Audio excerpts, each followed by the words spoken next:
Hey girl, hey, welcome back to another episode here on Girlfriend Unwrapped.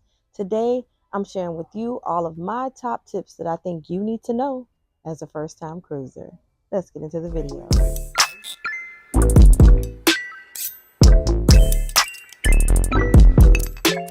Okay, so the first one is choosing the right cruise line. What is the perfect cruise line for you? As you know, that there are so many different cruise lines that are based on the needs of cruisers, and they solely cater to those types of environments. So, for instance, you have Royal Caribbean. Royal Caribbean is more family based. They definitely entertain now more of the solo cruiser or the couple cruise group, but they do a really good job at focusing on family based cruises. Now, you also have Carnival. Carnival is known as the fun ships. So if you're looking to have a really great time, then Carnival would be for you. You could look at Celebrity Cruises, which now their I would say their main goal is to focus on resorts being like a resort style cruise, and they are known for being the resort cruise line at sea. You have MSC Cruises, which I think MSC is still working on what their niche is in the industry, but they are very competitive. And if you're looking for very affordable cruise line that you can get that first time experience on a luxury cruise liner, definitely take a look at MSC. There are so many different types of cruise lines that you could choose from. It really just depends on what is the cruise line for you. And that comes with a little bit of research.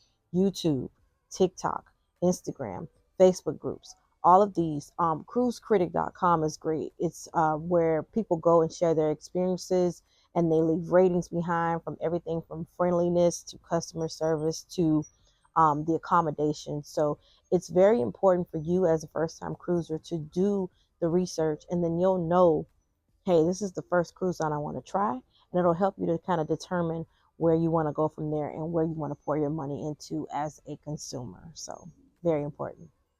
Okay, selecting the perfect itinerary. Where do you want to go? There are some people that really love the tropical climates. The Caribbean is a very popular destination. They go to the Bahamas. They go to, you can go pick a Mexican cruise where you visit different parts of Mexico. You can go on Alaskan tours. You can do the Mediterranean. It's so many different options. What's important, again, as a first time cruiser is to do your research. Um, One of the things that I find is that some people know that during, I would say, Alaskan season, there are certain lines that go to Alaska, and they may not necessarily be during the time when it's winter where you live. So that's very important to determine, what do you want to experience on your vacation? Do you want to wear a coat, or do you want to wear a bathing suit? Do you want to see whales on your cruise, or do you want to visit the beach and try tropical drinks? These are all important factors when determining the perfect itinerary for you. Okay, now another point that I want to go ahead and make is accommodations. Do you know the type of room that you really want? Are you a person that really wants to see where you are when you wake up in the morning?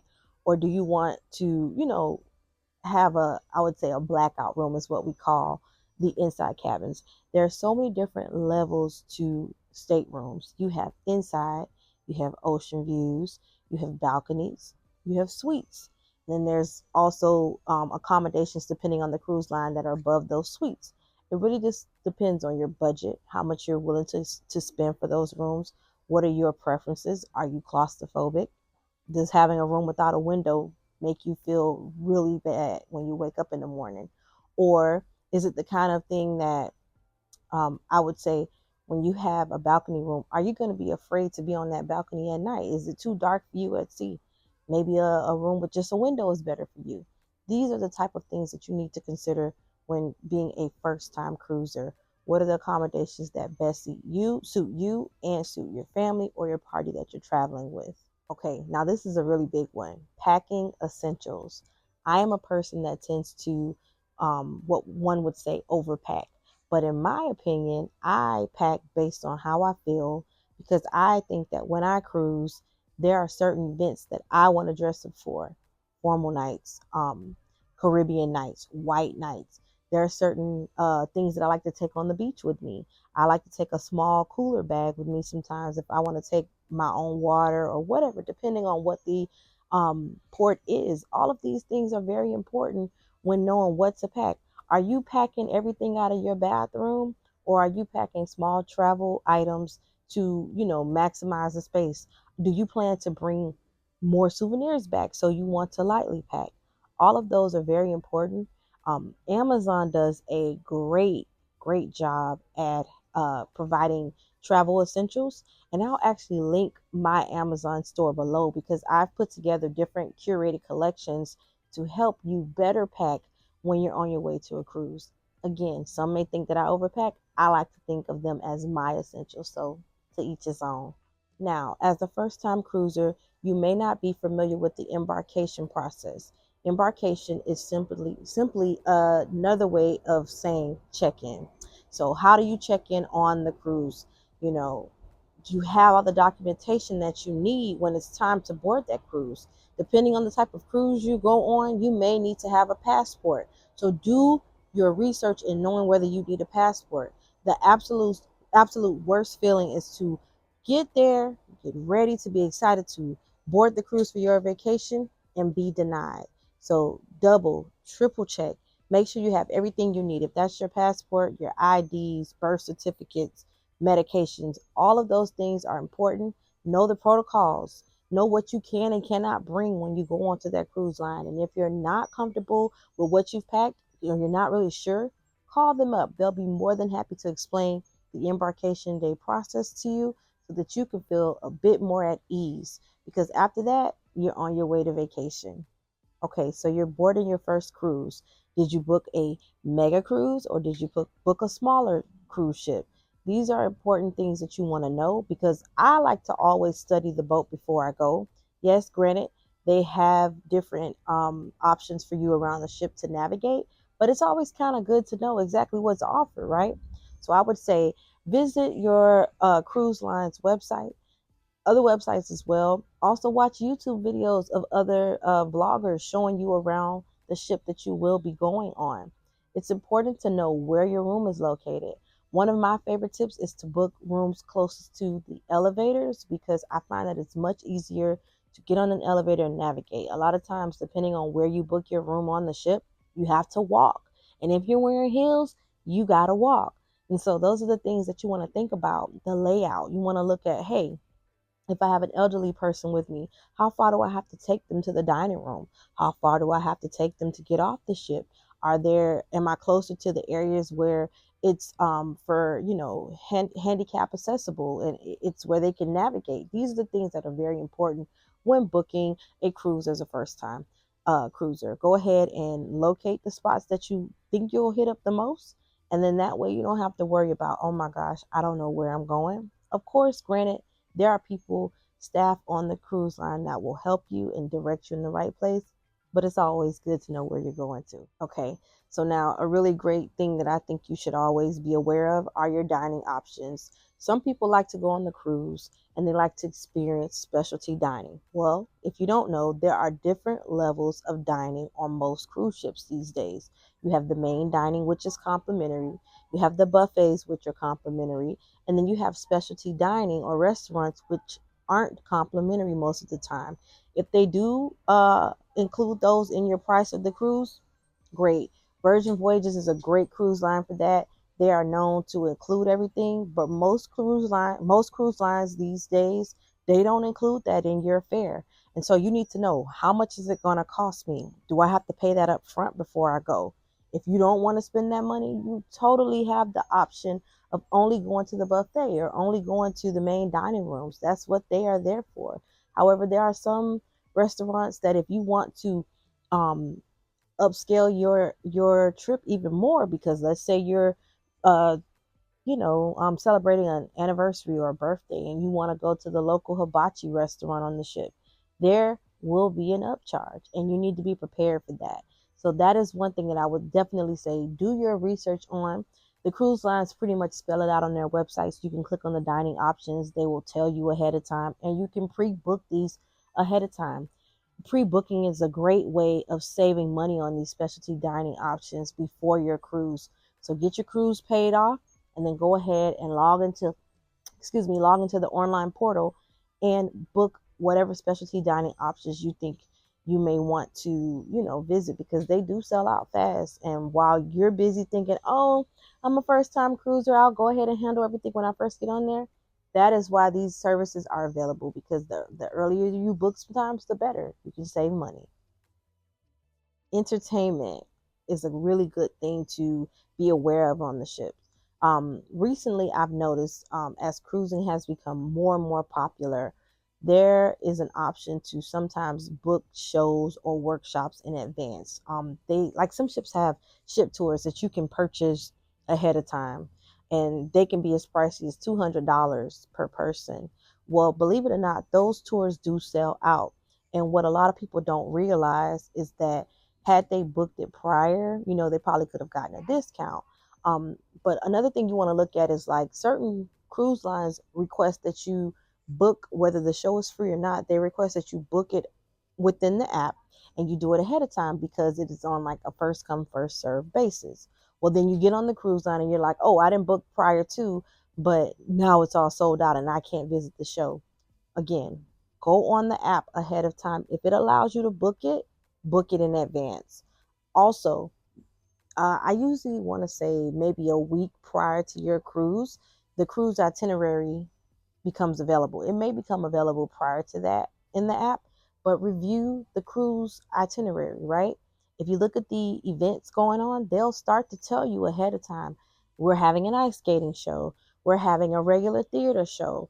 There may be some type of special event going on. And if you're able to reserve that for your party, if you're traveling with a large party, reserve it ahead of time. If not, pro tip, go when you first get on the cruise, go directly to either the dining room or that venue and see if you can book a space for your party in advance. If not, then just be on time to the shows early and go ahead and get you a seat to enjoy the shows. Short excursions. These are always a big deal because people determine whether excursions really will make or break their cruises. You have some people who don't book excursions at all, and then there are others who are super adventurous and they want to go, jet skiing, or they want to go on ATV rides, or to do hiking or zip lining. And sometimes, if you again look in advance on the website of the cruise line, you can get deals on these. Pro tip, I know a lot of people say go ahead and book outside of the cruise line, you may save money. I personally don't really always recommend that, because the one thing you don't want to do is book that excursion outside of the cruise line, go on your tour, and God forbid a tire gets flat or something happens. Ultimately, you are responsible for not only just um, you are responsible ultimately for returning back to the cruise within a timely manner. And then keep in mind that anything that may happen is not the responsibility on the cruise line, because they are not connected to that excursion. So it's always best to book through the cruise line, because if something did happen, it is the cruise line's responsibility to communicate with those excursions. They are aware that this excursion is happening. And, if they have to wait 5, 10, 15 minutes later because you guys are running late, that's fine. They have that contract with them. Otherwise, you may be saving money, but there is a risk. So it is definitely up to you to plan, decide what it is that you want to do, what the cost is. And, there are reviews within the apps, online websites that will tell you, hey, we had a really great time, but hey, I might need to pack some sneakers or prepare extra money for this event, or it may have not been worth the money. So definitely research, research, research. Now, this is a really good topic: onboard expenses and budgeting. I grew up cruising since I was 8 years old, and I could vividly remember back in the days, the last day of the cruise, or even the morning of disembarkation, there was a long line of people either fussing, arguing, yelling at the staff about, oh, I didn't know my son ran up $900 worth of expenses and I'm not going to pay this. And they're telling them, hey, well, then we can't let you off until we get this rectified. What you don't want to do is be a poor planner when it comes to budgeting your expenses for your cruises. whether this is dependent upon, you know, buying a drink package or not buying a drink package, spending extra at that specialty dining, just going through up and down the promenade and buying clothes and shirts and hats and all these things that you thought were quote unquote free, but they really were connected to your debit or credit card. These are the things that you need to keep in mind when swiping that card. Just as you would use that card out in the real world, your cruise card that they give you is attached to the card that you have given the cruise line on file. So you will be charged and it will need to be rectified before you set foot off of that cruise ship. Please keep that in mind. If you only plan to spend $300 additional in cruise expenses, stay within your budget. The cruise line does a great job at providing your expenses as you swipe. So check the app. Most cruise lines will give you that same information on your TV. And if you're just 100% not sure, go to guest services. They're usually located in the heart of the ship, and they'll be more than happy to tell you, hey, this is what we can do for you. Keep that in mind. Safety and emergency procedures. This is something that I feel like first time cruisers may not be familiar with. There is something called a muster drill, not a mustard drill, a muster drill. This drill is typically done as soon as you embark on the boat or get on the boat. So, what will happen is you'll be asked to go to a designated station on the cruise ship. Typically, that information is listed on your card, but it is also listed in your stateroom. Please do not ignore this. This is mandatory. The cruise line, the cruise ship cannot leave from port legally until every single person has completed that muster drill. And if you think you're going to hide and not do it or go and have fun on your vacation in the very beginning and not do it, you will begin to hear announcements of the captain saying, hey, we still have 300 people left who haven't done it. Or they may call you by name if you're like the absolute last person. This is very important because this teaches passengers in the event of emergency, you will report to the station and will be, asked to either bring a life jacket or the life jackets will be provided to you, and you will be asked to maybe, just be in this area for safety reasons or join get on a lifeboat if it's very, very serious. Please do not go against the grain and not follow these instructions, or you most likely will be asked to disembark the boat. They will not leave port if every single person has not done it. Also, please be aware of the safety, precautions around the boat.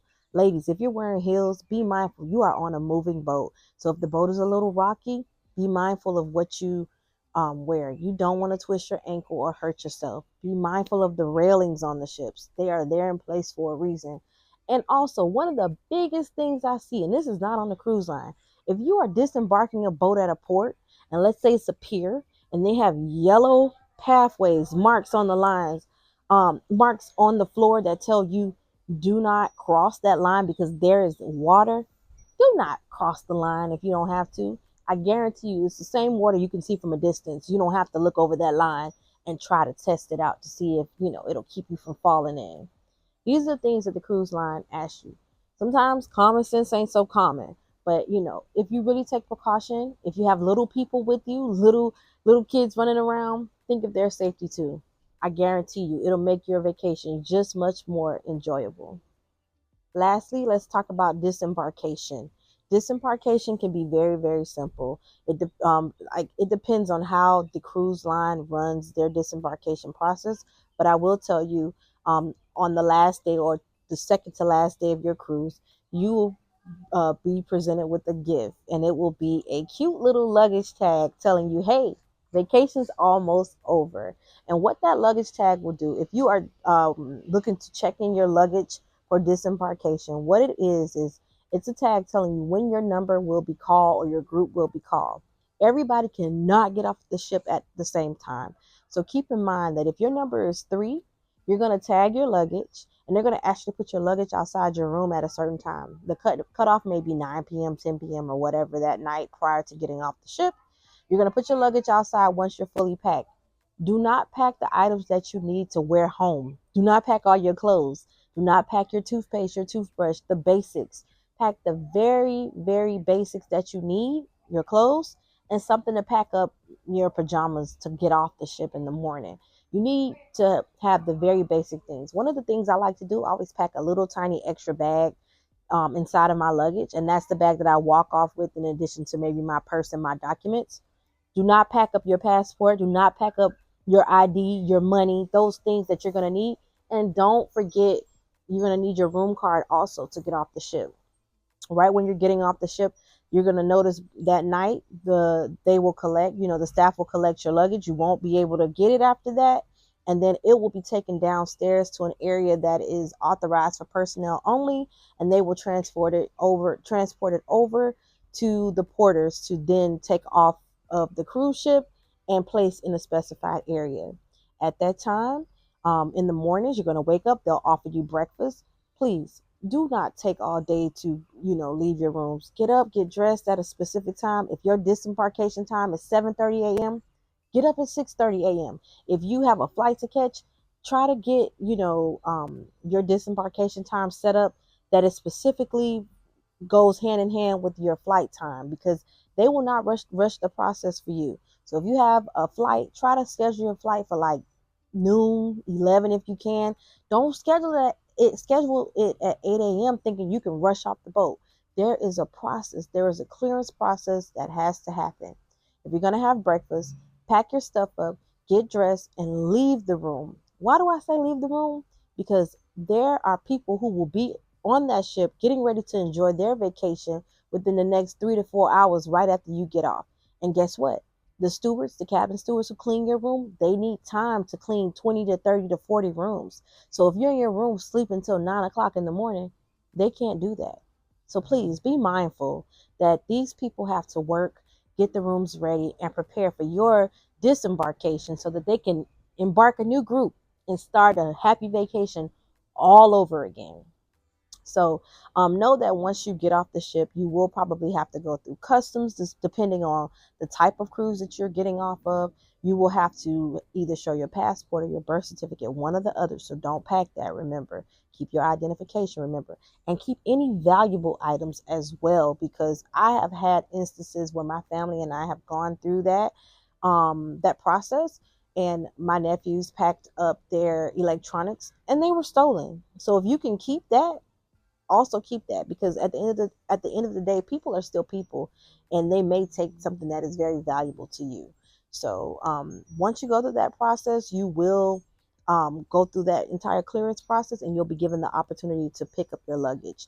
If you don't want to check in your luggage, there is also the process of walking off the cruise line with your luggage, and you will be given a specified time. Usually those people who do walk off disembarkation, they're given probably the first early slots of the morning, so probably as early as 7 a.m., depending on when you guys are pulling into port. I hope this video was helpful. I, at one point in life, have been a first time cruiser, and there are things that you wish people would have told you. If this can help you to save time, save money and effort, then please do your research. I will be posting more information on what you as a first time cruiser may need to know. If you want more specific videos, be sure to drop a comment below and let me know what you want me to talk about, what we can further discuss, because these are things that I think if you can share with a family member or friend who's going on their first time cruise, it'll make all the world of difference. So thank you for tuning in. Be sure to like, comment, share, and subscribe. Join the girlfriend gang, and I'll talk to you soon, girl. Peace.